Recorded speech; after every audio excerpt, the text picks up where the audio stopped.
Assalamualaikum warahmatullahi wabarakatuh. Ikhwan fillah. Alhamdulillah pada malam hari ini kita kembali ke video yang insya Allah ini tetap dalam akun Nawawi Center, akun YouTube Nawawi Center.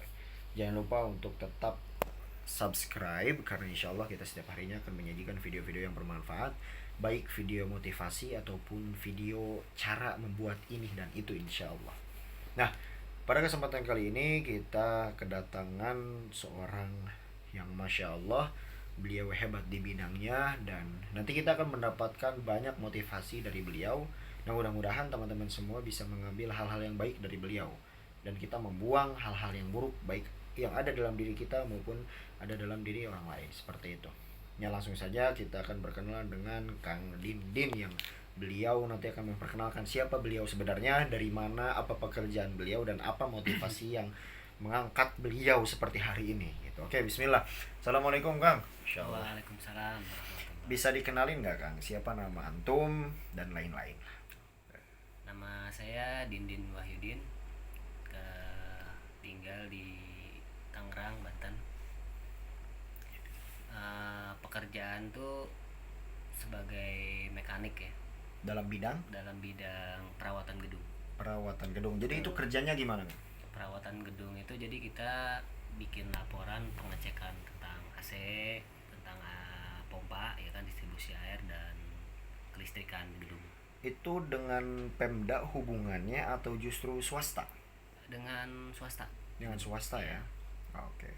Berarti kerjanya antum setiap hari atau gimana dalam satu minggu? Jadi kerja itu perjalanannya itu 40 kilo dari rumah ya, dari Tangerang ke Mega Kuningan. Tiap hari itu. Tiap PP. hari itu ya, Tiap naik hari. motor? Naik motor. Masya Allah. Jadi berangkat subuh, pulangnya isya sampai rumah. Masya Tiap Allah. hari. Dan itu ketika antum sampai ke sana itu antum ngapain aja? Apakah antum hanya sebagai supervisor atau antum orang yang memang terjun langsung ke dalam bidang itu? Ya. Kalau di sana itu kita bagian bikin laporannya. Laporannya ya. Bikin laporan kapan ini ada harus diperbaiki, hal-hal yang bisa kita tangani sendiri.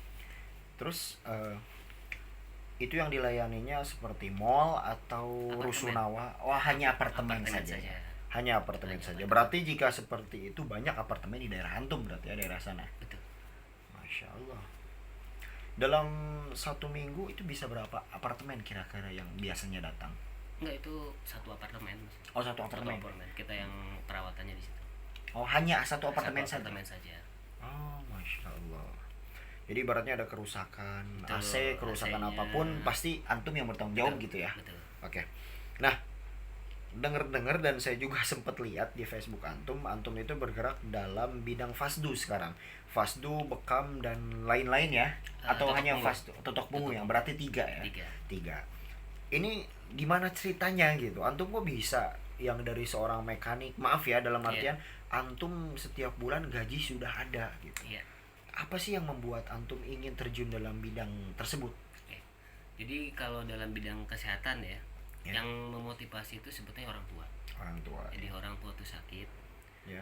Kalau kita bergantung kepada obat-obatan, ya kan, kita tidak mempunyai keahlian.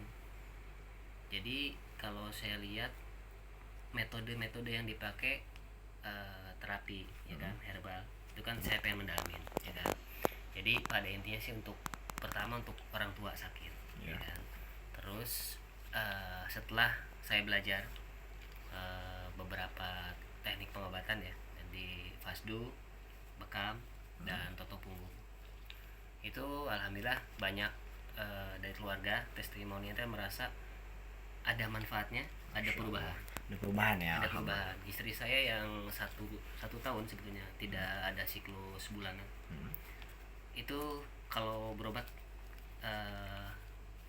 terlalu lama ya. Nah, jadi saya coba untuk di terapi dan alhamdulillah berhasil. Masya Allah. Sekarang sudah lancar Siklusnya lagi. sudah lancar. Masya Allah. Tanpa obat dan tanpa perawatan khusus. Hanya di terapi. Hanya di terapi aja ya. Jadi itu ya yang memotivasi antum untuk terjun dalam bidang kesehatan. Betul. Pada awalnya sih untuk pribadi ya, untuk pribadi. Cuman di sisi lain ini saya lihat saat orang tua merasakan manfaatnya. biasanya saya mulai ada yang minta tolong. Nah, cuma saya bilang saya sebenarnya tidak buka praktek, tidak buka praktek, hanya untuk keluarga. Tapi karena ada yang minta tolong, saya bantu, ya kan. Nah, kebetulan setelah saya terapi ada merasa perubahan rasa enak. Masya Gitu. Allah. Dari situ mulai saya bilang, saya lihat ini setelah saya terapi mukanya tuh seger Disegar dan gitu. senang. Nah, rasa senang ini yang saya dapat, saya bilang melebihin saya waktu mendapatkan gaji bulan. Masya Allah. Kita bisa dapat gaji bulanan kan senang. Nah, kepuasan klien itu ya, pasien yang saya minta tolong ke saya, ternyata kepuasan itu melebihin saya dapat gaji. Saat mendapat uang habis, tapi senyuman itu dan kepuasan dari pasiennya kayaknya bikinnya senang. Senang ya. Rasa senang, rasa puas, dan merasa punya arti lebih nih. Masya Allah. Jadi intinya beliau ini sudah menjalani yang namanya kehidupan ya. Beliau ini umur sudah sekitar 35 tahun lebih, ya hampir 40 lah mungkin ya. Tapi baru kali ini beliau merasakan hidup yang benar-benar bermanfaat gitu. Betul. Salah satunya lewat terapi. Beliau kalau disebut gaji, insya Allah beliau nggak kekurangan dengan yang namanya uang. Tapi kata beliau di sana, beliau belum pernah ya, tidak merasakan kenikmatan seperti kenikmatan yang dilakukan dalam pengobatan. Betul. Karena jujur saja saya pun sama, saya menemukan kenikmatan dalam dunia terapi, terutama dalam terapi tradisional ini. Karena banyak orang-orang yang Masya Allah mereka ketika ingin pergi ke masjid mereka susah, tapi ketika Alhamdulillah biidznillah kita bantu, kita tangani, mereka bisa pergi ke masjid, mereka bisa kerja, dan Masya Allah itulah yang menjadi kebahagiaan kami para terapis. Jadi buat teman-teman semua yang ingin bergabung menjadi seorang terapis, silahkan cari pengobatannya di mana, pelatihannya di mana, dan ada nggak sih Kang kunci bagaimana kita menjadi seorang terapis yang istiqomah? Harus apa dulu nih kita?